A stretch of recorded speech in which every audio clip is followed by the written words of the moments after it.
खुलुमबाय गोजोन फुंबिलिनि गासैबो बड'लेण्ड बुब्लिनि अनसायगिरिफोरखौ बरायग्रोबाय। दिनै 26 मार्च रबिबारनि फानजामुथिखौ फरायथिनो लादों आं गेवलां हाज'हारिया। फानजामुथिनि गिबियाव दं मेष राशि। नखराव दुखुजों बुंफबगोन, दुखुजों नखराव गोजोन गैयै जागोन। बायदिसिना जेंनाफोरा आरोबाव साग्लोबनो हागौ। वृष राशि। समाजाव मोजां मान सन्मान मोनगोन। गोसोआव मोजांनि फारसेल' खामानि मावनो सानगोन। मान मोननायाव गोसोआ गोग्गागोन। मिथुन राशि। रां रुफा ओरैनो थांगारगोन।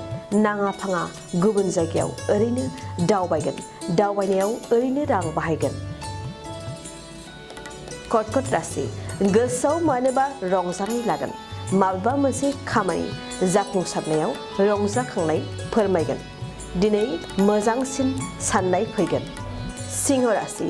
दोहोन सम्पति आरजिनायनि फारसे मोजां सम। नखराव गोबां दोहोन फैगोन। दोहोन दौलतखौ लानानै गोसोआव गोग्गानाय लागोन। कन्या राशि। गाज्रि आखुनि थाखाय गुबुनजों सोंखारि जागोन। गुबुननि नोजोराव बायदिसिना रावजों सावरायजागोन।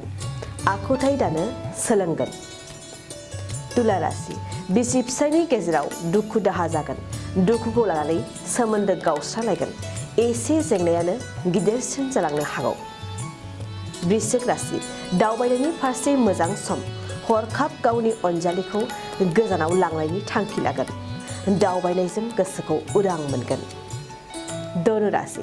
नखरनि सोद्रोमाफोरखौ लानानै गुबुन जायगायाव थांनांगौ जागोन। दावबायनायजों गावनि गोसोखौ साबसिन मोनगोन। मकर राशि।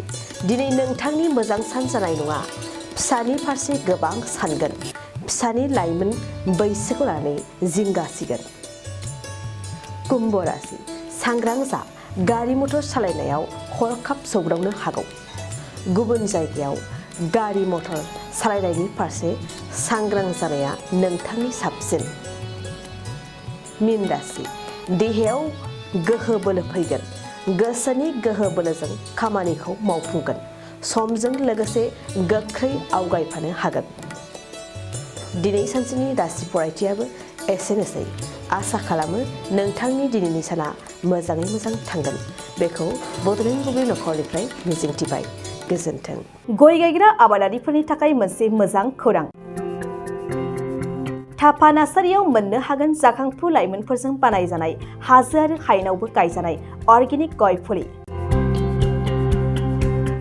थाफा नार्सारियाव अर्गेनिक आदबजों बानायजानाय मोजाङैनो खिलिखांनाय गासै 20,000सो गेरेमसा गय फुलिफोर दं।